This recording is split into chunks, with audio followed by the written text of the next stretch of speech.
오늘도 하나님을 예배하기에 나오신 성도님들을 환영하고 축복합니다. 오늘 하나님이 우리에게 주시는 말씀은 마태복음 10장 1절에서 15절까지의 말씀입니다. 제가 봉독하겠습니다. 예수께서 그의 12제자를 부르사 더러운 귀신을 쫓아내며 모든 병과 모든 약한 것을 고치는 권능을 주시니라. 12사도의 이름은 이러하니 베드로라 하는 시몬을 비롯하여 그의 형제 안드레와 세베대의 아들 야고보와 그의 형제 요한, 빌립과 바돌로메, 도마와 세리마테, 알페오의 아들 야고보와 다데오, 가나나인 시몬 및 가룟 유다, 곧 예수를 판 자라.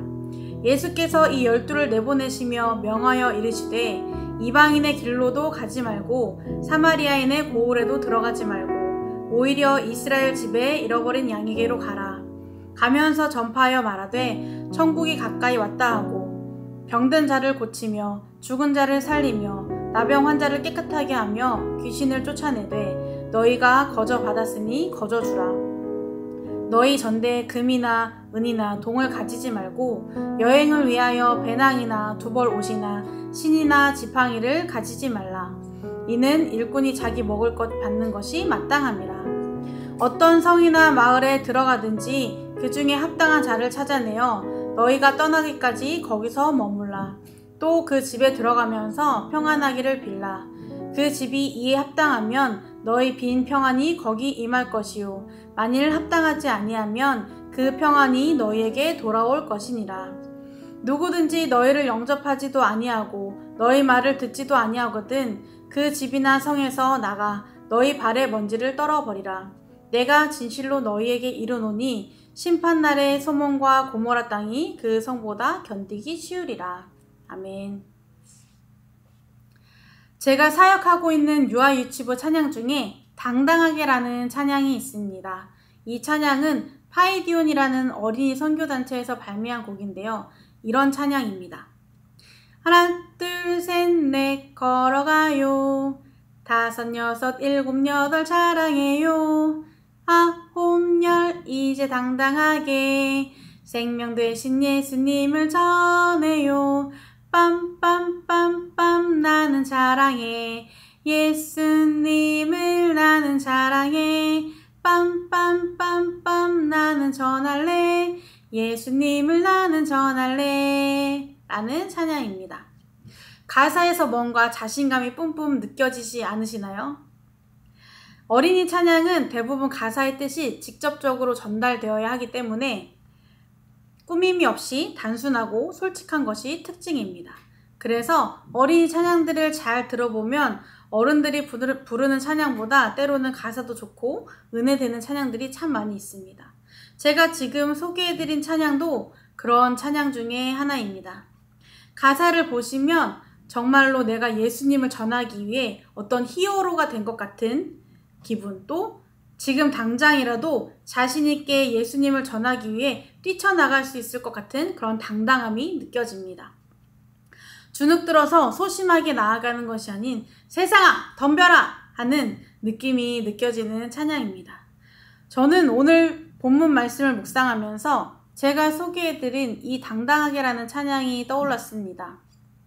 예수님께서 12제자를 부르시고 그들을 세상을 향해 파송시키며 복음을 들고 당당하게 나아가라 이렇게 선포하시는 듯한 마음을 주셨습니다. 그러면서 우리에게도 복음을 들고 당당하게 나아갈 것을 말씀하고 계십니다.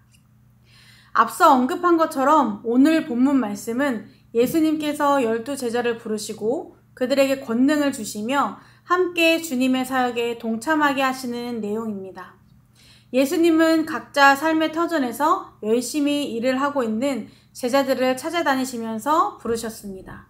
그러면서 그들과 함께 하시면서 제자들과 많은 사람들에게 복음을 전하시고 말씀을 가르치시고 병든 사람, 귀신 들린 사람들을 고치시며 여러 가지 능력들을 보여주셨습니다. 또 이 땅에서 어떻게 살아가야 하는지에 대해서도 가르치셨습니다. 왜 이렇게 하셨을까요?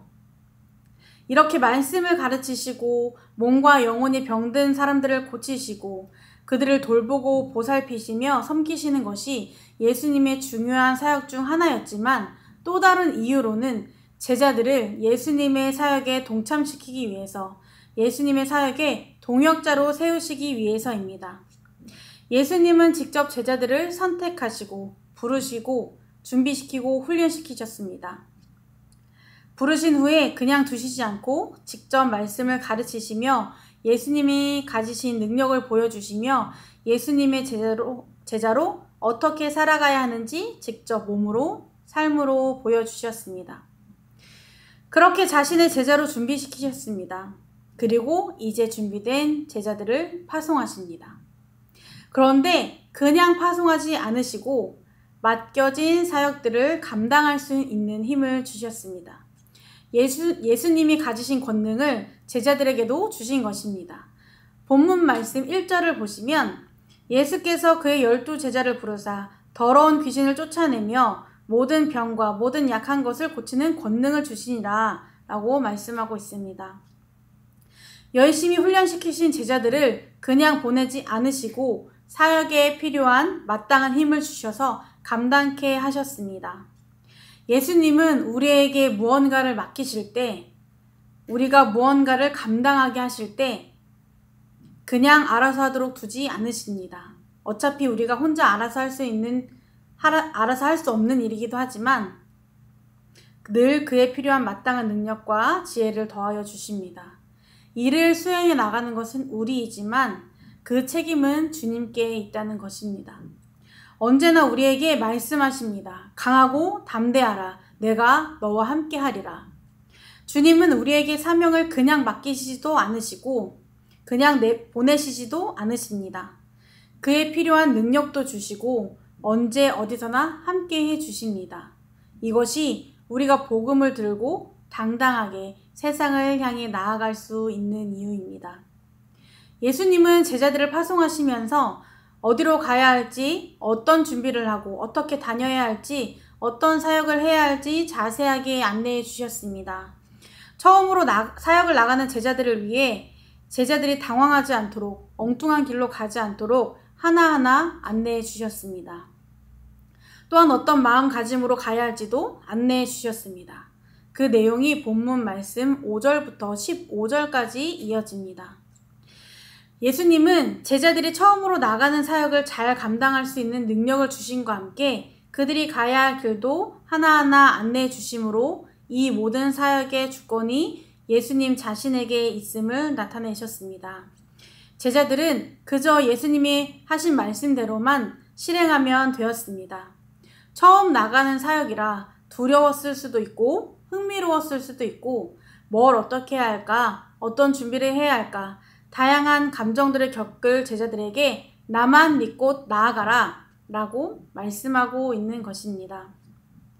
다른 것 의지하지 말고 필요한 물건들도 최소한으로 가져가며 그들을 보내시는 주님만 의지하도록 하셨습니다. 제자들은 예수님이 부르실 때 모든 생계 수단을 뒤로하고 예수님을 따랐습니다. 그리고 그들의 삶은 그들을 부르신 주님이 책임지셨습니다. 우리의 삶도 마찬가지입니다. 우리가 믿고 나아가야 할 것은 오직 주님뿐이십니다. 우리가 가지고 있는 모든 것들은 영원하지 않고 언젠가 사라질 것들이고 우리가 의지할 수 있는 대상이 아닌 우리가 다스려야 할 대상입니다. 주님은 우리도 각자 삶의 자리로 부르셨고 나아가라고 말씀하셨습니다. 그래서 우리가 지금 각자의 자리에서 살아가고 있는 것입니다. 그런데 우리의 삶을 돌아보았을 때 우리는 얼마나 주님을 의지하고 있는지, 우리를 이 땅에 보내신 주님의 뜻에 얼마나 합당하게 살아가고 있는지 늘 돌아보아야 합니다.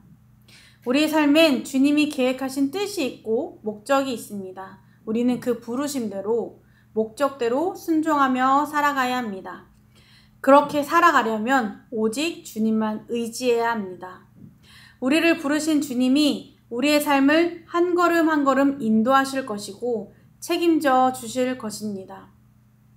우리가 가야 할 길을 밝히 보이시며 그 앞에서 이끄시며 우리의 삶을 책임져 주시는 주님이 계시기에 우리는 우리에게 맡겨진 삶으로 세상의 터전으로 당당하게 나아갈 수 있습니다. 예수님이 제자들에게 권능을 주시면서 맡기신 사역은 복음을 전하는 것, 병든 자들을 고치고 죽은 자를 살리며 나병 환자를 깨끗하게 하며 귀신을 쫓아내는 것입니다. 그러면서 거저 받았으니 거저 주라고 말씀하십니다. 예수님은 이 땅에 오셔서 모든 것을 값없이 주셨습니다. 오히려 자신을 우리를 대신해서 하나님께 값으로 드렸습니다. 그 사랑의 고귀한 값이 우리를 이 자리에 있게 하였습니다. 몸소 자신을 드리고 값없이 모든 것을 나누고 베푸신 주님이 이제 우리에게 거저 주라고 말씀하십니다. 복음을 들고 나아가면서 어떤 대가도 바라지 말고 거저 주라고 말씀하십니다. 우리가 먼저 주님의 자비와 긍휼을 경험했기에 우리도 이젠 그 긍휼과 자비를 품고 나아가야 합니다.